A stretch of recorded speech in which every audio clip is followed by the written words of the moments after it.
Whoa, hey, look at that. He's not dead. That's right, I'm still here. It's only been a little while. Well, a long while. 3 whole months. Yeah, okay. Putting that aside, I am not dead. And I have been busy. Very, very busy. And I come with exciting news. And a couple things in my mind that I can talk about while I walk. Hey, look, it's that. Firstly, apologize. It's gonna be heavy breathing and a lot of slow movement. It just finished snowing. It's cold as hell. Okay, so what have I been working on? Why have I been gone? Main reason number one. Main reason number one. I'm writing a lot more now. So as you know, there's a website link in my channel and in the description of this video where I post my writings. It's a website, has most of my short stories, unfinished pieces, and all those sorts of things. And while I'm still doing those on and off to keep writing every day, what I'm doing mostly now is I'm actually putting my fingers on the keyboard for a long time, the past 3 months, and I've been working on a book. No, it's not done. Hopefully it will be published the start of next year, 2022.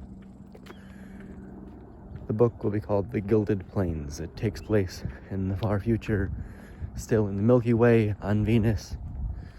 Brief history of it, because just in case you're interested. It starts out, like I said, on Venus, but before all of that happens, in the far future, humankind, whatever, colonizes Mars eventually, and they've been there for a solid 1,200-ish years. They decide, before moving on to other areas and farming new asteroid fields and clusters and harvesting other stars for light, that they're going to slingshot Earth and go to Venus. And this is where things go wrong. The mission was funded, and the mission took place. They travel over there with roughly a quarter of 100,000 people. So, wait, no, I did that wrong. Sorry. With a quarter of 10,000 people.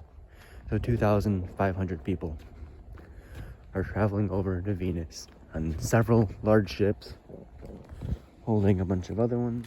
Okay, sorry for the cut. There was several people walking past. I hope I didn't get them in frame. If I did, it'll be cut out. Okay, so, like I said, we have people on Mars. They've been there for a little while now. A long while, but in this time frame, it's a little while. They slingshot with Earth to get to Venus. The mission was funded, it took place, and people are now there. They were taken over by several large ships, all holding all the supplies and requirements they needed to actually cool the planet down, create somewhat of an atmosphere, have other life besides them, and be able to build structures and properly live. Roughly 500 years after that, most of it is done.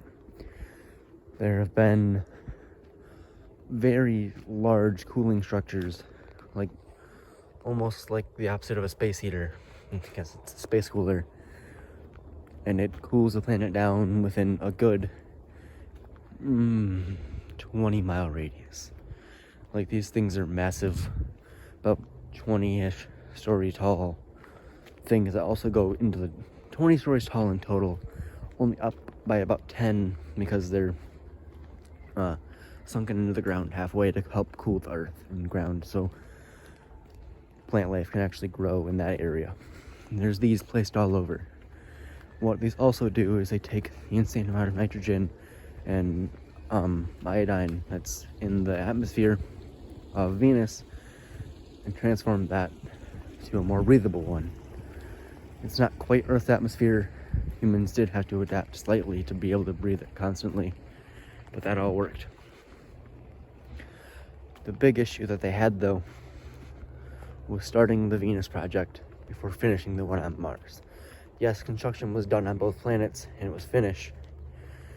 People were still being taken over to Mars. There was still money being dumped into that project to build up whole new cities and societies. And that one was more important. There's 20,000, if not more, probably, no, what I have in my notes, hold on. It was, yes, there's roughly 1.2, not 20,000, 1.2 million people that are currently on Mars at the time. Those people can't die. They can't shut down a project killing 1.2 million people. And they need funds to finish the project. So what do? They shut down the Venus project. Roughly 2,500 people that were on Venus are now stuck. And this snowballs into the actual story, which I'll talk about in a video hopefully coming out soon. Quite long one, almost like a podcast, but just me talking until I get other people to talk with me. And I'll talk more about the story then. Different things that I've also been working on while I've been gone. Other projects for YouTube. I would like to start streaming on Twitch. I have a lot of things that I can talk about. Scientific, philosophic, and anything in between. I play just any sort of game. I don't know, start a Minecraft series. Play just some small, relaxing roguelikes and just have a nice conversation with you guys. Would be pretty nice and pretty fun, I think. Other things that have been going on. Holidays and things like that are coming up, so it will be another break again during that. I apologize. I hope that I know my original goal was a video every week or 2 weeks. That might be brought down to a video a month.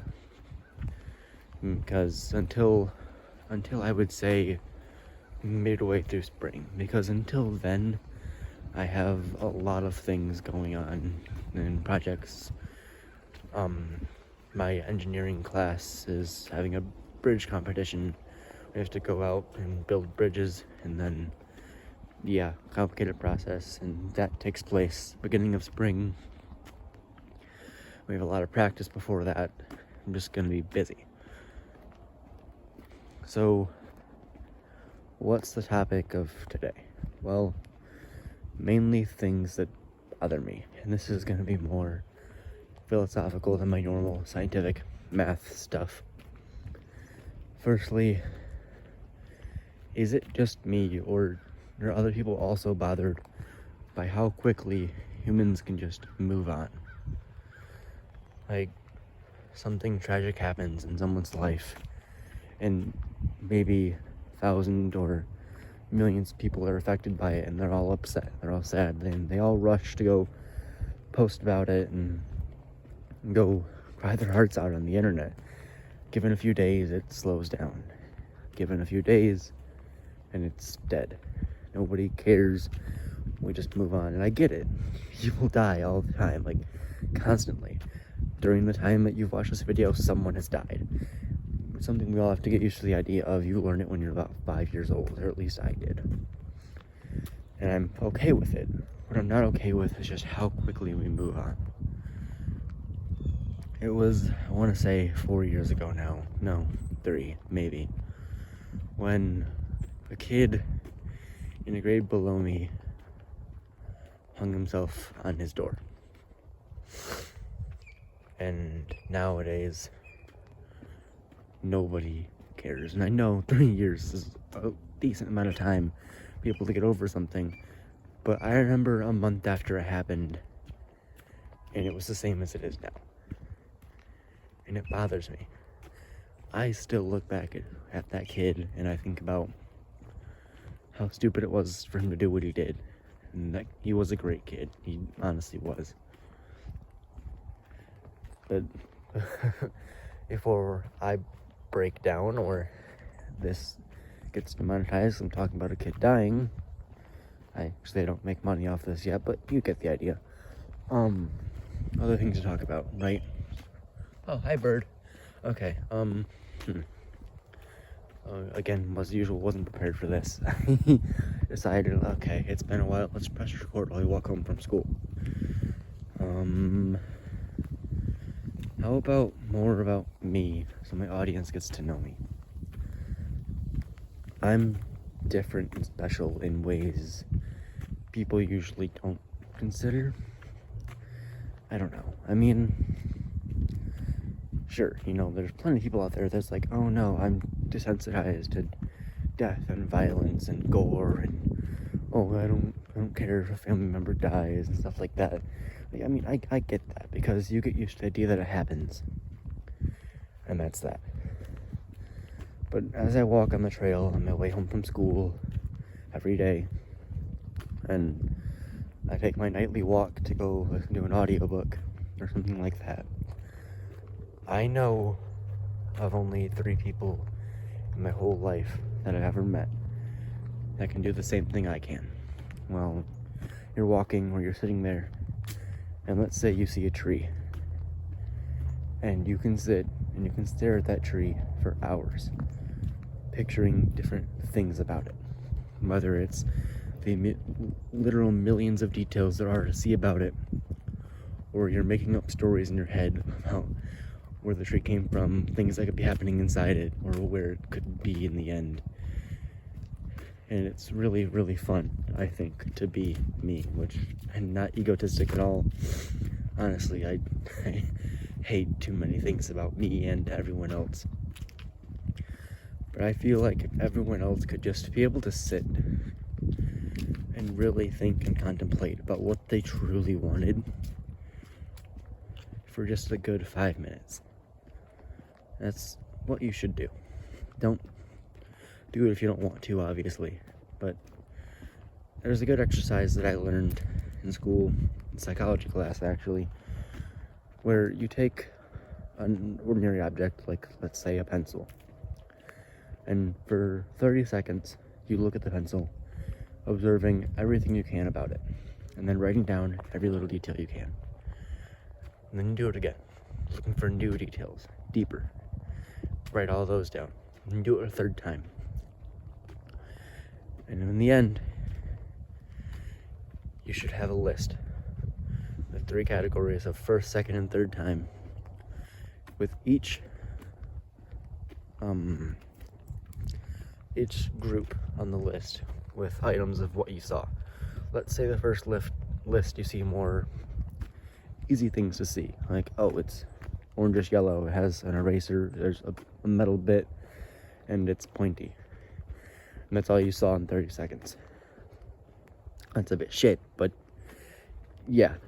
Let's say you're on your 3rd one now, and you notice, well, the wood grain on the pencil looks almost like a crow face, or these few divots in this side of the pencil's octagon reminds me of this, or there's this little hair or little indent on the eraser, there's an imperfection on the metal clamp, things like that. And doing this every day for a month really gets you thinking about the world around you and all the things that you've missed out.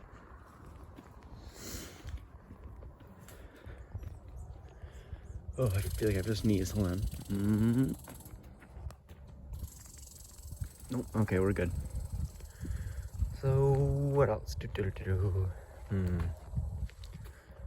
I'm gonna call that good, I think. Yeah. It's been a nice walk. Got about 2 blocks left to get home. And hopefully a video soon. Bye.